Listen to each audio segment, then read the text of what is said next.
Welcome back, family. Thank you for joining us for another episode of Break Time.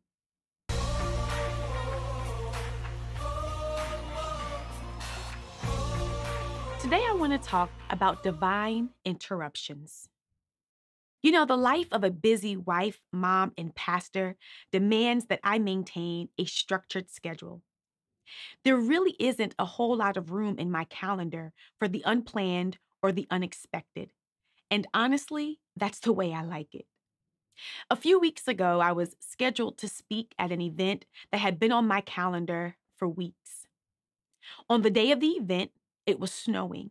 So I asked my assistant to call and confirm if the event would still take place. She did, and she assured me that they were going to move forward despite the snow. So I left my church and I began making my way to the event.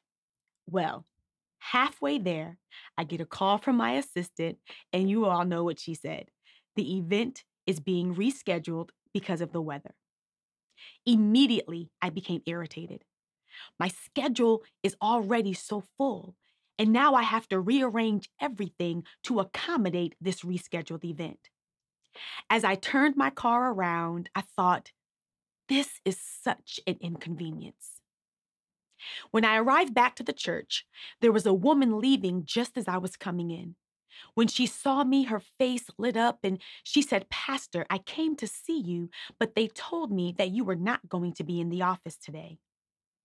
I explained to her that my event was rescheduled, and she said, "I'm so glad because I really need to speak with you."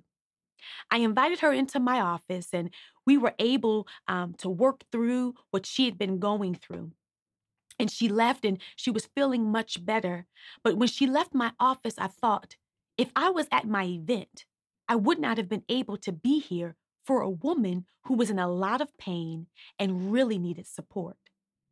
And then I was convicted because what I thought was an inconvenience was actually an interruption, a divine interruption. It was God stepping in and saying, there is something else I need for you to do. Every now and then, God will do that.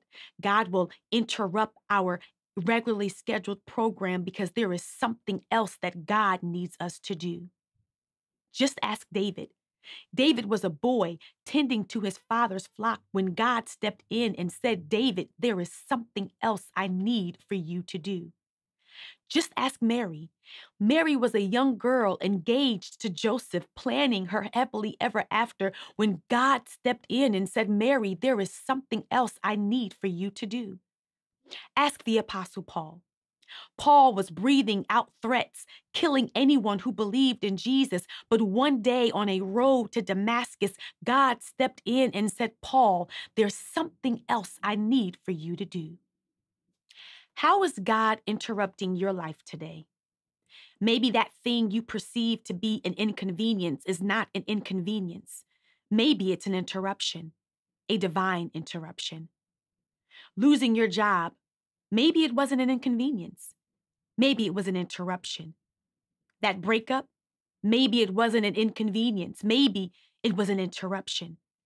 The traffic you had to sit in this morning, the coworker who needed to talk, the long line in the coffee shop, maybe these are not the small inconveniences that we think they are.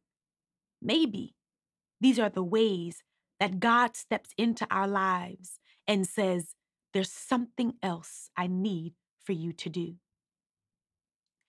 As you go through the rest of your day, pay attention to the divine interruptions. God bless. If this video has encouraged you, please give it a thumbs up, comment below.